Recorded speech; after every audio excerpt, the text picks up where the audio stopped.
And I'm thinking, I should feel something right now. I should be upset. I should hurt. And I don't. Like, I just don't have it, so I would fake it because I thought that's what I was supposed to do. So when I finally came around to actually talk about it, that actually is what helped those feelings come out, that I was like, hey, I'm hurting. Hello and welcome to Guess Who Died, a podcast where we talk about who died and how we are feeling about it with Jeff, myself, Julia, and producer KC. All right, Jeff, I feel like we have a lofty list this month, so I'm going to ask you, who died? Last week, Brian Wilson of the Beach Boys passed away, 82.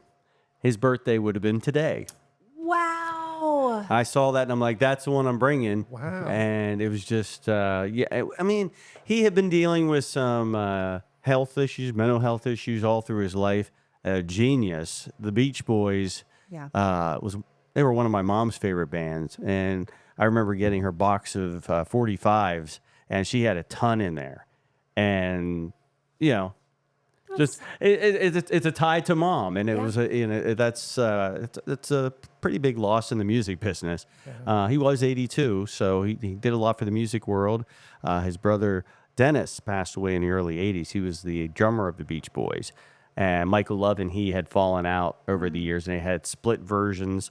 And John Stamos had also performed at the Beach Boys playing the drums. Yeah. I didn't know that. That's so cool. He sneaks into certain areas that you're like, oh my God. It's wildly known that he was part of the Beach Boys. He was considered one of the spin-off members. That's crazy. Yeah. And this shows Julia's age and shows mine, the difference between the two, because there was an episode of Full House where he performed with the Beach Boys. Oh, that vaguely sounds in Hawaii. familiar. Okay. So Perfect. Yeah.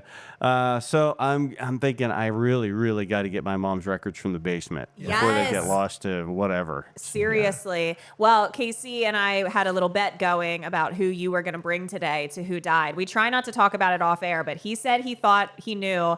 I said I had a guess for who Jeff was going to bring, and my guess was Brian Wilson. Was it? So, Okay. yes. my guess was wrong. I know. So I'm surprised. How could you get it wrong? I know. I mean, Brian Wilson is huge. We couldn't have this episode and not talk about him. Just the icon that he is, and his constant battles with mental health and his family structure and all that kind of stuff. He's been just a public figure for so long. And Carney and Wendy's dad from Wilson Phillips. Really? Yeah, Oh, my God. I dropped the reference and she looked No confused. idea. Got it. I love that. I love when I do that. Oh my God.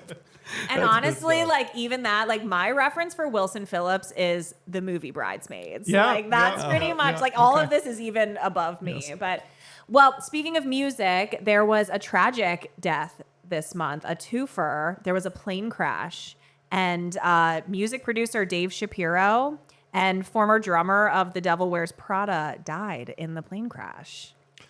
How did I not hear that? What the Devil Wears Prada? They're not a familiar. metal band. Okay. Yes, they're Okay. not huge, but Dave Shapiro is Yes, pretty I big. do know that That is a name. name Yeah. in the music industry. And it was just this plane crash, kind of wild. So I know I don't have too much other info there, but I just, as we were on the music death, we have a couple of generations there. Hadn't Well, heard that. should we add in mine, which is another generation Yes, of music please death? do. Are you familiar, Jeffrey? Have at it. Okay. Have to say this one. Sly of Sly and the Family Stone. Yes, I saw that the other day. Yeah. Big loss. He was also 82. Was he? It's like- Really? I saw the other day. Yeah, It's like yeah, he was. it's the new 27 club. There were three deaths and they were all 82, and I can't remember who the third one was. Yeah. It was Brian. It was Sly, and it's probably on your list. I don't know. No, if it they're was, not. No, Not no. another 82. Okay, on I my saw it list. pop up on Facebook today. I'm like, oh my gosh, there's a new 27.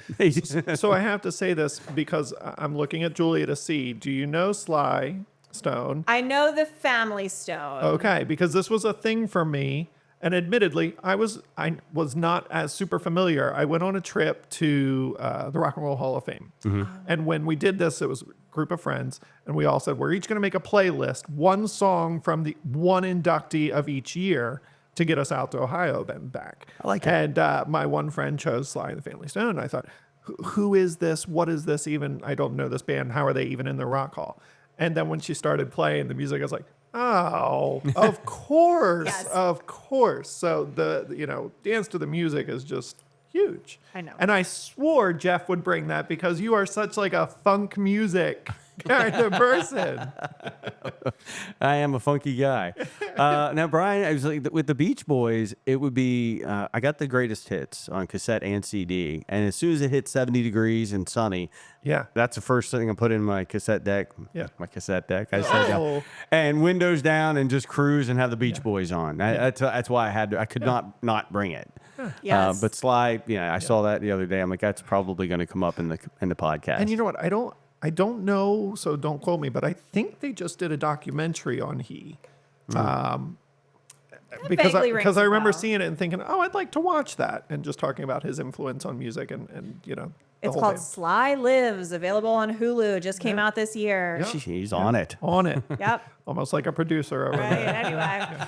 All right. We're not done yet. I have more, and I have another big one. So many. George Wendt died. Norm from Norm. Cheers. Norm. I thought that was before we did the last one. I don't think so. I guess it wasn't. That's how long it's been. I It know. feels like a long time ago, and that is a huge. I mean, Yeah. I thought of all the fun lines from Cheers when he'd walk in the bar, Yeah. and my favorite one was, "What do you say, Norm? It's a dog eat dog world, Sammy, and I'm wearing milk bone underwear."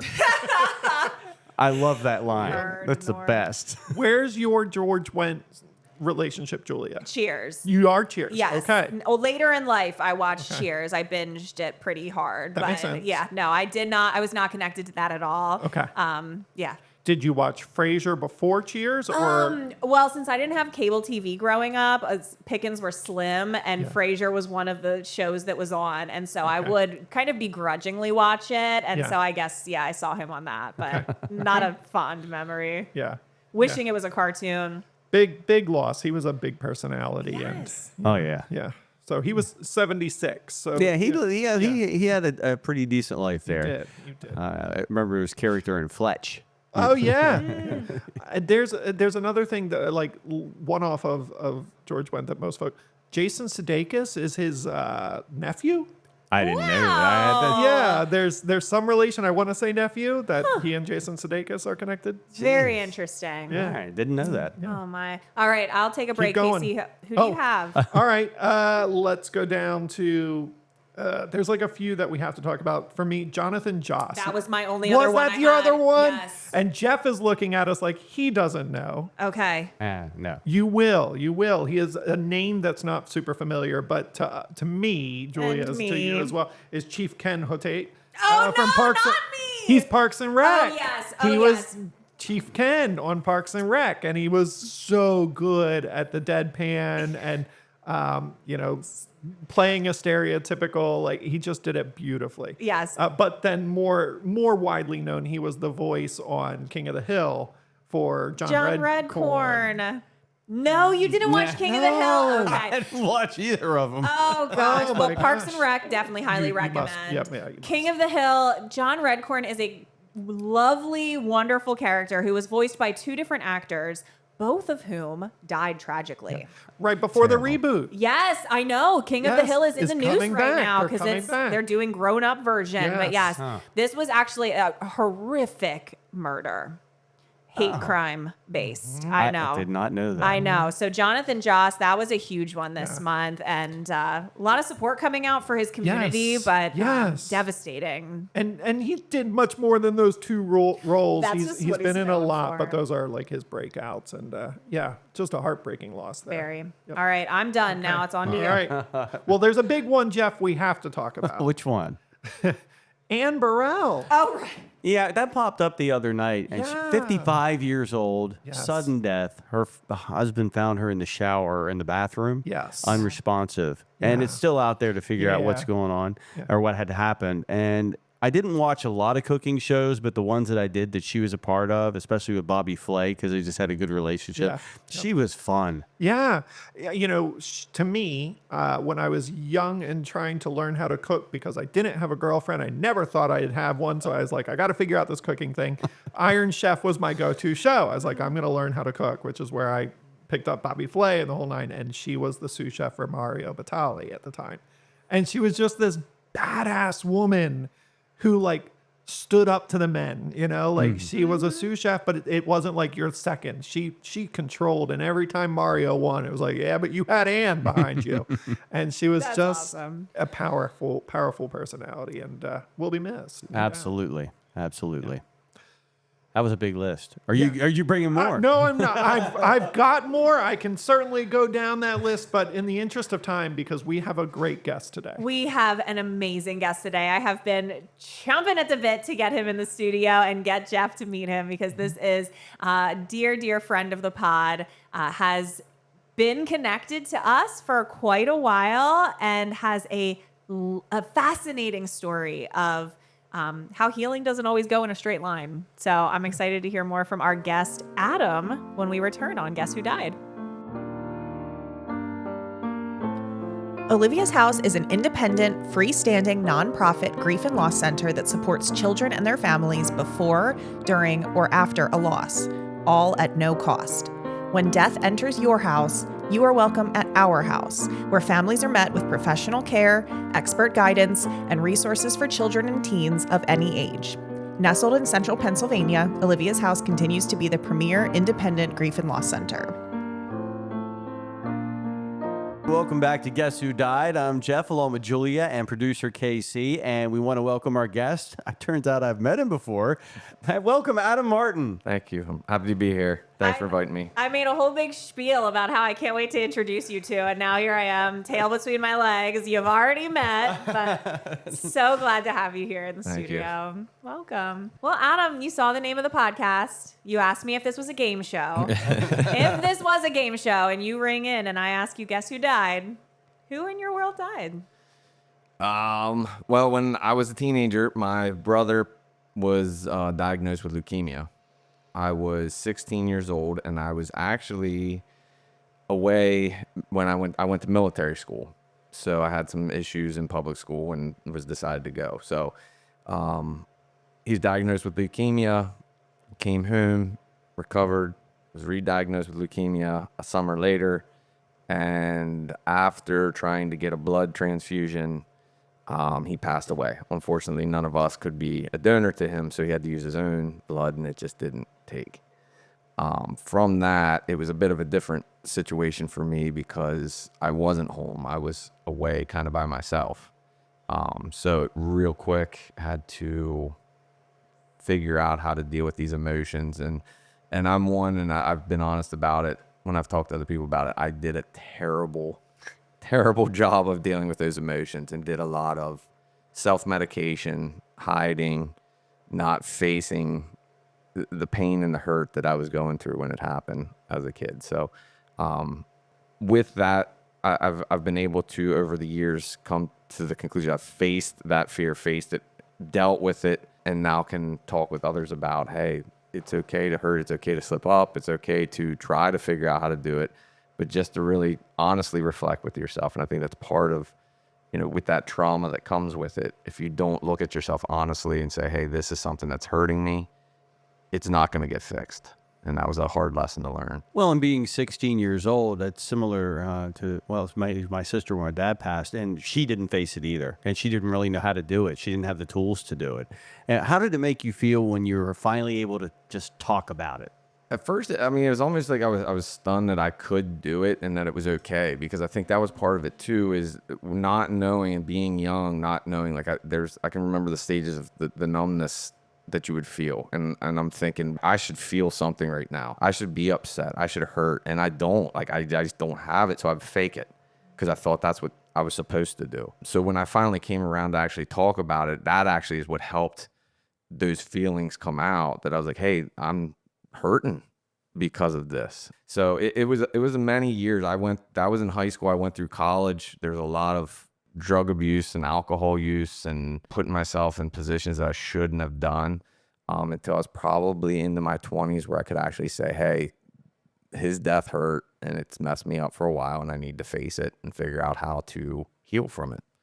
So it was a long process. Yeah. And a never-ending process. I mean, we talk about being a 16-year-old. That's your brain's going through a lot. It's an intense period of life. That's a big thing to then add on to your plate. You're in military school. You said you were already kind of in a weird spot. You're grasping at coping skills that might not be readily available. It's almost an impossible task. Right. And at that age, I didn't know what coping skills were. There really wasn't an open forum either to discuss it. There were faculty members and people who, hey, you doing okay? But it was that general, like, hey, you doing okay? And you're just like, yeah, whatever, I'm good. Leave me alone sort of thing. So it never was how do I heal from this? It was trying to, like, you're 100% correct. It was trying to figure it out on my own. And the easiest way to do it was the negative coping skills. So that's once I got through that process, and it was honestly like, looking back on it too, I would run a lot, I would work out a lot, but it was that because I was getting those chemicals and those things that I needed to help calm myself down. But then when I was out of that structured environment where they told you when to wake up, they told you when to eat, they told you what to do all day long, and then I went into an open environment at James Madison, it was just a free-for-all. And then that's where it really started to turn negative, and I had issues with it. Did you touch base with your family a lot while you were away, or did you kind of close them off a little bit? How was that family dynamic? We talked a bit, but they limit how much you could talk. So it was before the time of cell phones. We didn't even have email. This is how long we're talking. That's right. Okay. I graduated in 98 from high school. So it was a long time ago. So you would have to go to a payphone and wait. And it was just a line of guys waiting to be able to make their phone call home. And there was certain times you could make that phone call. So it was there, like the communication was there. But my family was one that we don't openly talk a whole lot about things. I don't want it to sound like it's just terrible and they're like, don't ever bring it up. But it was one of those things like you almost didn't do it because I knew it hurt my mom so much. Mm-hmm. She almost didn't want to bring it up because you were like, I don't want to put her in a spot where she's upset. Especially if you're home and she doesn't get to see you, but every other weekend or once a month or something, I don't want to bring it up to ruin being home with her. So that made it tough as well. I had friends who I could talk to, but again, there's really no way to communicate with them unless you write a letter, and you're waiting 2-3 weeks to hear something back and something like that. So it was difficult to get any kind of, there was people there that I could talk to as far as like friends I had there, but they didn't fully understand it. They weren't from Hanover, didn't know my brother. They didn't know that dynamic and how things work like my friends that were back home did. So it made that tough as well. Even as I started to grasp the issue and what was going on, I never really did have like that conversation with my family. We knew it did, but it was still that thing. Like I know to this day it would hurt my mom to bring it up. She would talk to me about it if I needed to talk about it, but it's the same thing. Like I don't want her to get upset. I don't want to hurt her. So I still struggle. I continue to struggle with that. Yeah. So. Are you going to send this episode to her? Maybe. I don't know. When she can figure out podcasts too. Well, Adam, you said your friends at school, you didn't know your brother and didn't know the dynamics. Right. And we don't either. So tell us about your brother. What was his name, first of all? And tell us, what was he like? So my brother's name was Lance. He was very much an original person. He worked at the Bon-Ton. He was very much into like Gucci and Benetton and all these. People didn't know what he was talking about, but he was very into fashion. No, but this was like back before internet and all. Like I don't know how he figured this stuff out when we were kids, that he was like, Gucci and Armani and da da da da da. And I'm like, all right. Love watching shows like the what was the one with Robin Leach? Lifestyles of the Rich and the Famous. Yeah, like that kind of stuff. He's very fascinated with the rich and famous, and he worked at the Bon-Ton, so he's always dressed really well. And then he actually was going to school at Westchester when he got diagnosed, and he was working at, I think it was Banana Republic. And he had done such a good job that they were actually talking when he graduated, they were going to send him out to San Francisco to work in one of their main headquarters because they liked his ability to work and his fashion sense and things like that. So he was very much an original type of person, did things that his way. He's very, very strong-willed, I guess would be a good word for it. So it was different. And I think that aspect of it too, when people didn't know him, trying to be like, hey, yeah, you don't get what I'm talking about. When someone is so unique, it is impossible to put it into words and just describe their energy. And it opens up the doors for people to misinterpret who your loved one was. Yeah. And sometimes that space feels so sacred, you don't even want to give them the ability to do that, and you just want to keep your person special. And that can be what prevents you from opening up to your classmates, is because if I try to put my brother into words, it's going to discredit how awesome and weird and interesting and cool he was. Yes, I agree. What was your relationship like? Because you were away. He was in Westchester. Were you close? So we, like I think many family members do, you have your ups and downs. He was 4 years older than I was, so there was a bit of a difference. And then my younger brother is like 14 months younger than me, so it was much closer for him and I than it was for my older brother. But we had gone through that not getting along phase and had started actually coming out of it. And when I would come home from school and he would be home from school, we actually had to share a bedroom because everything had been moved around. We were the two that weren't around. So it was a little bit different. So it was neat. We got hey, he'd go work, do whatever during the day. And I was actually working concrete construction, and he would come home, and then we'd just hang out in the evenings. And then when we were back at school, we would write letters back and forth and just talk, things like that. And I never actually got to go out to Westchester to hang out with him, which was sad because I think we would have had a good time doing that. But it was good. When he did get sick and he did pass, we were at a good place. And I know my younger brother and him not so much. They were kind of in that phase of fighting, and it's hurt my younger brother a bit because he knew he loved him. He just knew they weren't on that level of really friendship kind of thing. Mm-hmm. Yeah. That's a tough age to be siblings, 15 and 20, or like that weird age dynamic. Yeah. I like to say sometimes you're giving your family member a very true, honest experience of what it's like to have a brother that's 5 years younger than you, is that we do annoy each other and we do fight, and that actually is, kind of representative of what it should be. Yeah. And and that's what it was. We were three boys, so it was a lot of fighting. Oh, yeah. A lot of mud getting thrown, rocks getting thrown, tears, blood, the whole thing. But looking back on it, it was, it was a lot of fun. So being that you were starting to come out of that fighting thing and getting closer, getting to be more friends, was one of the first emotions anger because he was taken? It was. We knew that he was going to get the transfusion, and there was a 50-50 shot is basically what they said. He had gotten sick, and we were old enough. My younger brother and I were 15, 16. So my parents, they would leave us at home, and my mom would drive down to Johns Hopkins every day. He was sick. He would basically make that drive every single day to Baltimore. And he had gotten to the point where he was starting to react negative to the transaction. So I remember my dad coming home. My mom didn't even come home from the hospital. He came home, got us. I don't even know if he came home to get us or we just met him down. My grandparents were living in Westminster at the time, and we met him at their house. And he basically broke it down to us of like, hey, things aren't going well. Here's what we're looking at doing. I'm just going to get a hotel room down there. We're staying down there we're going to be down there the next couple of days. Do you want to come with me, or do you guys want to stay home? And we were at that age where it's like, no, I want to stay home. I don't want to go down there. And it was one of those tough things too, because we did eventually say, hey, yeah, I do want to go down. And when you went down to see him that way, I can still remember it. It wasn't good. His body was just reacting to it very negatively, and you could just see it. And I remember looking at him and being like, I'm done. I didn't even walk in the room, I don't think. Was he out. conscious at that point? Like he wasn't at that point. But his whole body had swollen up. His face, his eyes were black and blue and swollen shut.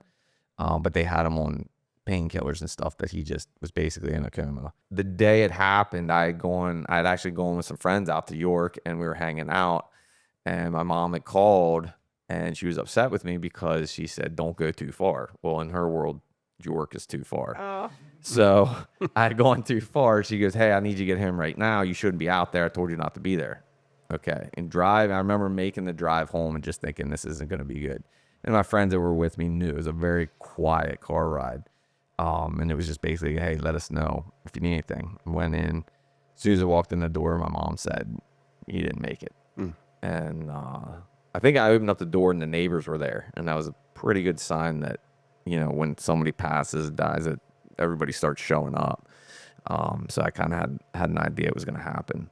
It's a sad thing. It's a negative thing. But at the time as well, my father was raised by my grandfather, who was a naval officer. He was an Army officer, was very much under the belief that when you're a father, you raise your child, you're not friends with your children. It's very much, this is how it is. And we were raised, sir, ma'am, manners, the whole nine. I remember the story was all three of us had fish. We had gotten these fish at the carnival. And my dad brings us out, lines all three of us up. And he goes, all right, boys, if you own a fish, please step forward. Lance, don't move. And that is how he told us. So it's very much like it was a different kind of thing. But so what ended up happening, though, from this is I think because him and I talked that night, and he had some drinks. Obviously, I mean, the death of his son, and he didn't handle it very well from what I was told from people who were down with him. But he told he basically said, my job now is to take care of you. Nothing will happen to you. And from that point forward, our relationship changed. Wow. It became more of a, hey, what can I do to help you out, rather than this is what you're going to do. And a lot of it was that I ended up in the military school was too, because it was like, hey, I'm not going to do what you tell me to do, because I was at that rebellious stage. So once that took place and it became a, hey, now this is more of a partnership. Now we would go out and we would do things and be more friends than we were before. So there's things that came out of it that I don't know how the relationship between him and I would have been through my 20s and 30s if something like this wouldn't happen. So, it's just weird all around when things like this happen. It is weird. It is so weird when just the most beautiful thing will be a direct result of such a terrible thing. And for you to wrap your brain around that, because it really is, it messes with your mind to think, am I allowed to fully be happy for this thing because it means that other thing had to take place? Right. Or like you said, I don't know if it would have been like this otherwise, but I know a lot of people find comfort in maybe that was a gift from, brother to brother or brother to dad was, giving that perspective that allows him to be better. Mm-hmm. Thank you for sharing that, Adam. That's big. You'd mentioned how the community, neighbors and people started showing up. How did that help your family and you get through and in the bereavement process and moving forward? Or did it make it more difficult to be in a small community? To me, it was tough because I was at that point had moved. My life wasn't here anymore. It was in Virginia. So once I was done in military school, which was in Virginia, I stayed down for James Madison. It was in Virginia. So it was kind of out. My parents, I think it helped, especially my mom, because she likes that support. She's very much a people person where she gets involved with them and uses that bonding and ability to share with people to help her feel better. And I don't know if part of this was because of the situation that happened. I'm not necessarily that much that way. Like I kind of want to be left alone. I wouldn't say I'm an introvert in any way at all, but when things like that happen, I'll talk to you when I'm ready. Yep. So it didn't, but I know there was support because my parents own a business in town, and they had an artist, and she had painted a picture for my brother to help raise money for the medical bills for Johns Hopkins. So I knew that was a big thing. They did an artist show for her. They did custom picture framing, so that would be the connection. And they also had another society that would raise money and do charities and things like that. And they actually started a scholarship fund for him. I know that helped give them some peace, and that turned again into that positive of, hey, his passing, we can do something positive with it, rather than it just has to be a negative and he's lost. And I can remember too, his funeral, because it was 2 days before his 22nd birthday, I think it was, or 21st birthday, something like that. Basically the church was filled with people. The viewing we had was supposed to be a 6 to 8 sort of thing. It went on until midnight because there were so many people that came, that he had touched so many people. So it was one of those things. I think that kind of thing, and my parents seeing that he had that outreach, that touch, and so many people cared about him, that helped with some of their closure as well. Which is why we do things like a funeral, Yes. because it really does provide that comfort. I mean, Lance has had some ripple effects. So I'm curious, aside from the scholarship, aside from the lives he's touched, how does Lance still exists today? Do you talk to your kids about Uncle Lance? Do you have a photo of him in your house?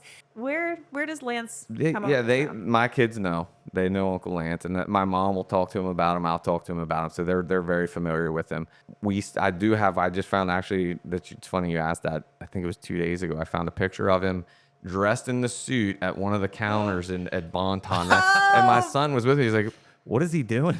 Oh, please send us that photo. I need to see So that. I said, he's dressed for work. That's what he would wear, and he liked suits. He liked looking. I think my dad would call him Alex P. Keaton if you ever saw Family Ties. Yes. I got you. Yeah, that's what he reminded him of. That kind of deal. So he definitely still has a presence around our home and in our family. So he still thought about a lot. Do you do any sort of rituals surrounding Lance, like recognizing his birthday or anything like that? It's okay if not. I'm just curious if that exists. We don't. I know when I was younger we did, because one of his best friends lived up the street, and she's since then moved out to California, so she's not there. So we'll talk on occasion through text, but we would get together and go out or do something like that and just kind of reminisce around his birthday. But we haven't been together to do that in so long. And I think my mom does the post on Facebook to remember him, and does a lot of that stuff to keep his presence around. So That's important. We've talked about that before on the pod, about how that community, even on social media, can be really impactful. For sure. So you felt that you went through the grief process, and not the best way, but you come a long way, apparently. What advice would you give? To other teens or to parents of teens who are looking at their 16-year-old son who's just had a loss and he is not interested in or not aware of how to cope positively. I think the biggest thing is, and what was for me was, it's okay to hurt. It's okay to feel that pain. My parents wanted to make everything better. That's their job. That's what as a parent now, that's what I don't want to see my kids upset. But it's okay to let them hurt. And I think I've learned that, and I let my kids do that, but myself as well. When I get those feelings, those grief bursts that come, or feeling upset when I think about, the images of him in the hospital right before he passed and everything like that, that it's okay to tear up. It's okay to cry. It's okay to hurt. You've got to feel that so that you can process everything to handle it. And I think being able to do that, again, goes back to the trauma thing. It helps face that it doesn't now become a negative, that you're just figuring out any way to avoid that feeling at all. So it's a scary situation, but you kind of have to have that faith that it's going to work out if you go through that process. Yes. And you're proving to yourself that you can make it through those bad feelings. Or I saw the picture and it made me tear up and I let myself feel it. And then my day was still okay, and I survived that moment. That's how we become more comfortable. Adam, you are awesome. Thank you so much.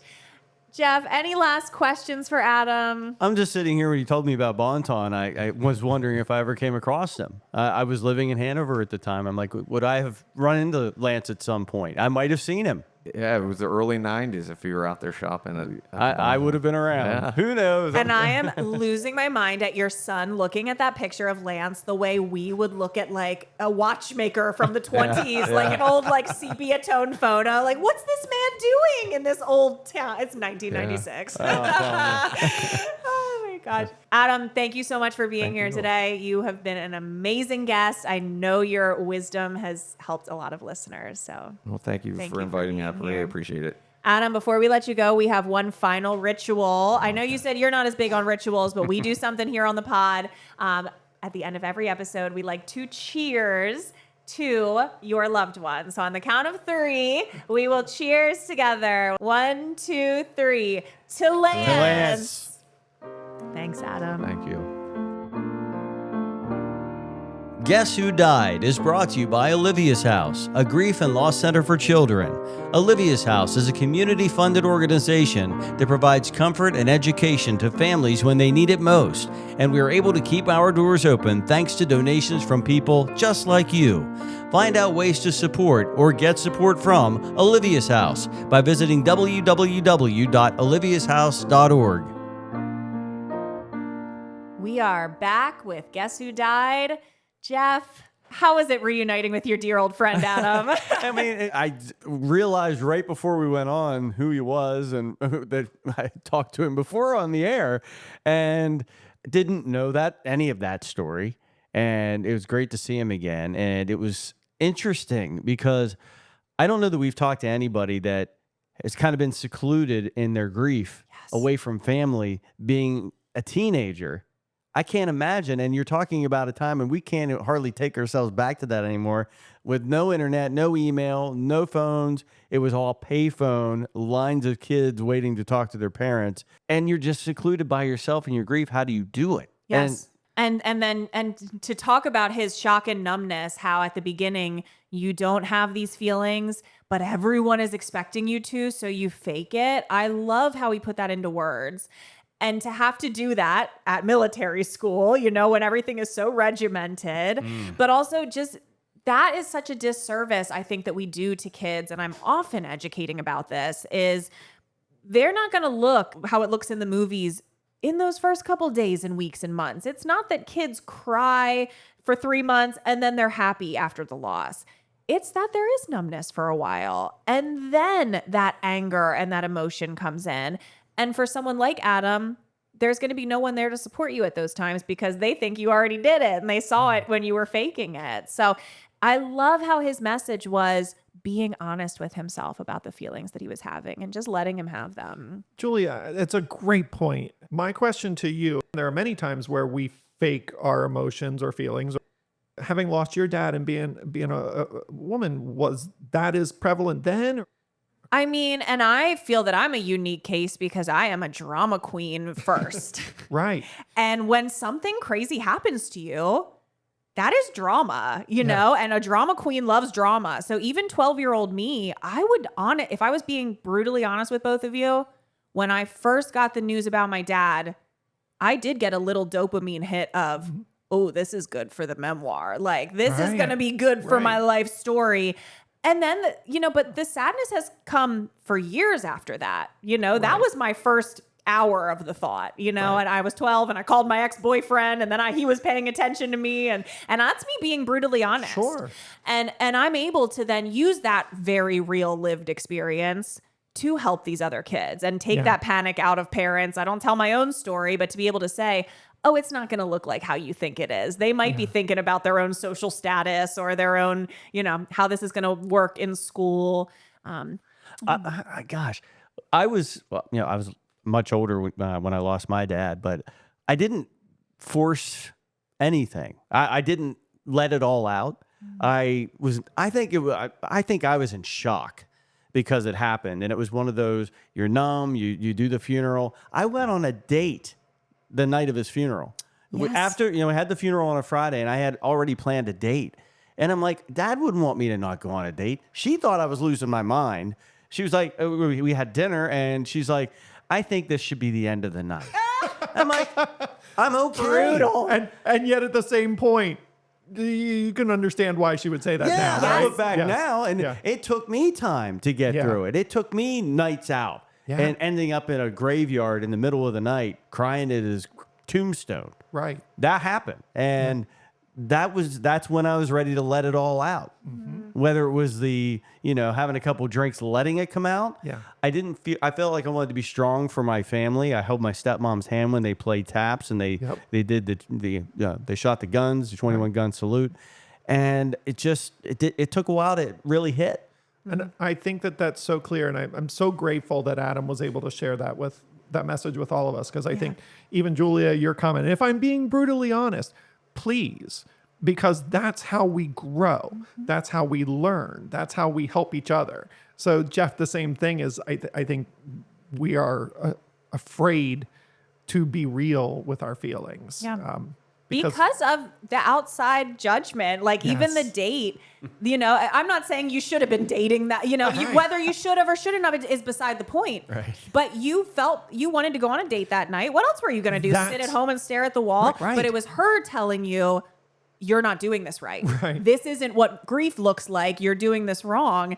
But that is, again, it's these ideas we have that aren't Yeah. always accurate. That's what you needed then. That's It's exactly the right. question of whether that's what she wanted to be part of. Bingo. She didn't consent to the post-funeral Exactly. date, but yes. Well, I did talk to her beforehand. I told her what happened a couple days before the funeral. I said, and she goes, "Are you sure you still want to do that?" I'm like, I'm good. Well, I'll be Jeff, all right. Jeff, how is someone going to say, I don't want to go on that date with you, despite the fact that your father, she was stuck. I mean, let's be clear. And just to be honest, I want to invite her in for an episode of the pod someday. Yes, that get would her be on a the mic. fascinating story. God, find her. Where would she be? Oh, I my don't- gosh. What she thought was happening and what that experience was like would be so interesting. But that reminds me of Adam saying when he and his brother got the opportunity to go down and see his brother at that transfusion, could be 50-50. And he said, so of course we chose to stay home. Yes. And that was, and I thought the same thing when I heard him say that. I put myself in my 16-year-old shoes. It doesn't matter what is going on. If my parents are out of town and I have the chance to have the night to myself at home, I'm taking it. And that is what a 16-year-old thinks. Yes. Even though we can look back and say, oh man, I should have been with my brother. I wish I would have been. That's what our brains are thinking. We're not 16-year-olds. Or even that same thing he shared the story of when Lance did die, that he was out with friends. Yes. And he had gone a little further. He knew what he was doing. Yes. But that was important, and it's what he needed. Yes. Right then. And I think, Julia, you advocate and teach all over, as well as I do, about this is the teen response. Their family are their friends. Yes. That's their coping skill. That's their community. So Yes. He needed that silent drive 45 Yes. minutes back home with his friends in the car. Prepare. Everyone knowing what's happening. You know, his journey wouldn't have been better if he had been at home when he got that Right. news. That was important. And he also needed that distraction. Yes. Yeah. Oh, distraction. What a wonderful thing. Yeah. Can be in small doses, but remember, I think Adam is our number one wisdom giver when it comes to positive coping. He said it himself. Negative coping is easy to do. It works quickly, but all it does is numb you. So positive is how you move forward and become someone like Adam is today. Mm-hmm. All right. That is a wrap on Guess Who Died. We will see you back next month with another special guest, hopefully a shorter list of celebrity deaths. And we will see you then to find out who died. Guess Who Died is an Olivia's House production, sponsored in part by the M&M Lissauer Family Foundation.